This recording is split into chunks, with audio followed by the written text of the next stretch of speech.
Good morning, Discovery. Thanks for joining us today and this week for our devotions. We're going through A Humble Life, the Bible app.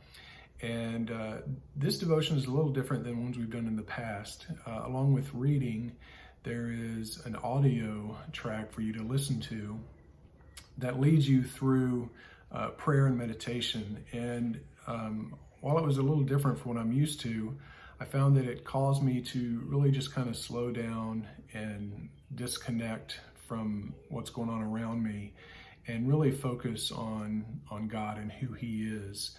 And that's really the first step in true humility is knowing and acknowledging who God is. In one of the readings, Psalm 113, verses 4, 5, and 6, it kind of gives you the picture and the awesomeness and the greatness of God. Listen to this as I read it. It says, God is high above the nations. His glory is higher than the heavens. Who can be compared with the Lord our God, who is enthroned on high? He stoops down and looks down on heaven and earth. So no one and nothing compares to Him. He alone is God. He is great. He is awesome, right? So realizing who He is really the starting point for us to begin to walk in humility.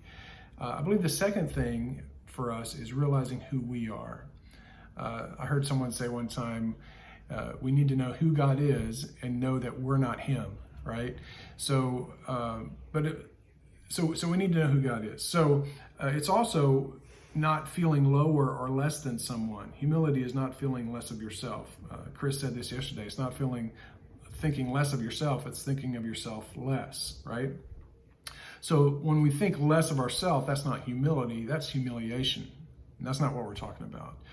We're also not talking about a false humiliation or false humility, which is really based on pride. And understand, God knows your heart. He knows your thoughts, your intentions. It's not like we can trick God. So real humility comes from knowing who we are. And we only fully know ourselves when we fully know God, or at least His character. We begin to understand His character, right? And it's once we understand that we can begin to walk in humility. So it's then that we begin to see ourselves as God sees us. And we begin to see other people as God sees them. And He sees them as people who need Him. So we have that privilege, that mandate to represent God, tell other people about God. And that begins by walking in humility. So let's be men and women of humility, true humility, knowing who God is, knowing who we are. We are His sons and daughters, and He has called us to this. Hope you have a great day, a great week. Thanks for joining us. Hope to see you on Sunday.